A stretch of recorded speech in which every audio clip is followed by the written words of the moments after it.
welcome to Kitchen Basics 101, where I teach you the bare bone basics as if you've never cooked a day in your life from the perspective of a mom. I'm gonna make some of that crispy rice I've been seeing all over the TikToks because I need to try it for myself. So I've got my rice cooker. If you don't have a rice cooker, it's like a $20 investment. And I think if you use rice, and rice is super cheap and easy, you should invest in one because 20 bucks is definitely worth it to get perfect rice every time. So I put my dry rice in here. I rinse it out and agitate it with my fingers under cool water. Rinse, agitate, pour off the water. Rinse, agitate, pour off the water. 2, 3, 4 times until my water gets pretty clear. And then I fill it up to, there's like measurements on the inside of these rice cookers, and I measure it up to there. Then you just put it on to your rice cooker, put the lid on, and change it from warm to cook. And then we'll be back when the rice is done cooking, because you got to have cooked rice to do the crispy rice. So crispy rice is a great option for leftover rice. Like if you make a meal, then you have leftover rice, you can use that rice to make crispy rice. Sort of like how I use that rice to make fried rice, which is a pretty similar product, I think. Okay, I took a shower while the rice was cooking, and now we're going to mix up the rice and some ingredients. I'm preheating my oven to 400. I ate a bunch of the rice.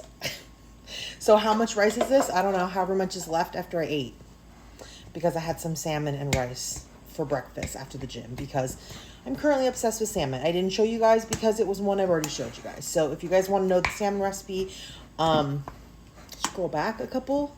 I've got a bunch of them. So I don't know, cup or 2 of cooked rice in the bowl.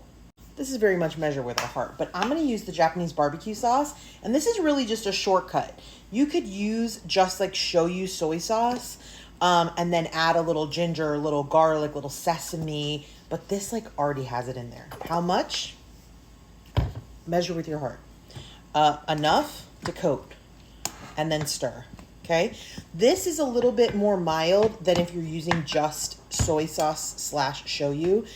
Shoyu on its own is saltier than this and more potent. So if I were using just shoyu, I might have used a little less than I just used of this, because like I said, this is a little sweeter and a little milder, a little less salty, because it's got other ingredients in it besides just the shoyu. So I'm just mixing it up till it's like coated. It's all brown. Yum, delicious, amazing.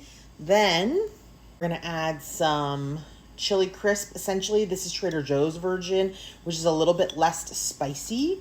But if you don't like spice, I would not add this. It adds a ton of flavor, but it's a little bit spicy. So, you know, add at your own risk. I'm going to do like 2 teaspoons, I guess, maybe. Maybe I'll do more. Let's stir it up and see. I'm going to do a little bit more, maybe. But I like spice. If you don't like spice, don't add the chili crisp, okay? But I like chili crisp. Okay? Chili crisp. Then I bought at Trader Joe's today this edamame.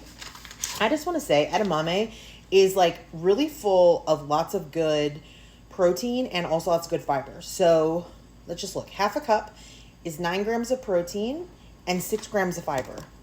This cheat, like they're already shelled and cooked and ready to go. I just need scissors.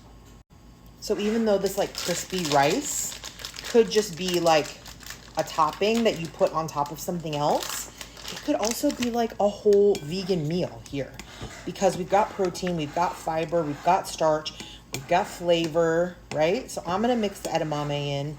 How much should I put? I don't know. Half the package, I guess. Yeah, rice, sauce, edamame. Let's get a cookie sheet. By the way, you can just eat these. Right out of the package, cold. Put a little shoyu on top. They're good just like this, though, to be honest. Okay, we've got our cookie sheet lined with parchment paper if we don't want to make a mess. I can never figure out which is the shiny side. Is this the shiny side? Is this the shiny side? I don't think it matters. The whole point of the parchment paper is that I don't want to make a mess on my pans, right? So then we're just going to scoop it out onto the parchment paper. Let's not make a mess. So cool. I love something that's quick and easy and uncomplicated. That's my favorite thing.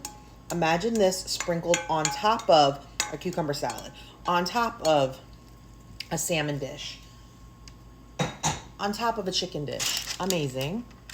Okay, we're gonna spread it out into like a thin layer. Is that satisfying? Spreading, spreading, spreading. Preheat my oven to 400 degrees, and then we're gonna bake it for about like 30 minutes because we want it to get like crispy, crunchy, so it becomes like a textural component, a crispy, crunchy topping, or like I said, snack, or maybe I'll just eat it because maybe it'll be delicious. So it's kind of like doing like a cheated fried rice, sort of, in a way, but not fried, but baked. I don't know what I'm talking about. All right, spread it out. I'm gonna go put it in the oven for 30 minutes and then I'll see you. Just so you know, I lied. I'm gonna do 15 minutes and then I'm gonna toss it and do another 15 minutes. So I am gonna do 30 minutes, but I'm gonna do 15 and I'm gonna do 15. So I'll see you back in 30. Okay, this is the halfway point. We're gonna give it a tossy toss and then we're gonna put it back in the oven for another 15 minutes. Spread it all back out again. All right, I'm gonna let it cool a little bit because I just tasted it. It tastes delicious, but I wouldn't say it's crunchy. It's sort of more like chewy than crunchy, but I'm thinking maybe if it cools, it will be more crunchy. It's a little bit spicy, of course. Yeah, not super crunchy. So let's let it cool a little bit. It's definitely getting like crunchier as it sits, but more importantly, it's like addictive. Like as a topping, it would be fantastic, right? Like over top of like a salad. Hold on. I have to figure out some other ways to eat it, but it's also just a really good snack. It's getting crunchier as it sits. It's like a little spicy, little salty, little crunchy. And then these are the best. They didn't get crunchy at all, but they did pick up some of the flavor. 10 out of 10 recommend. We'll use it. We'll put it on top of something. Sprinkle it as like a garnish or something. Or we'll just eat it as a snack.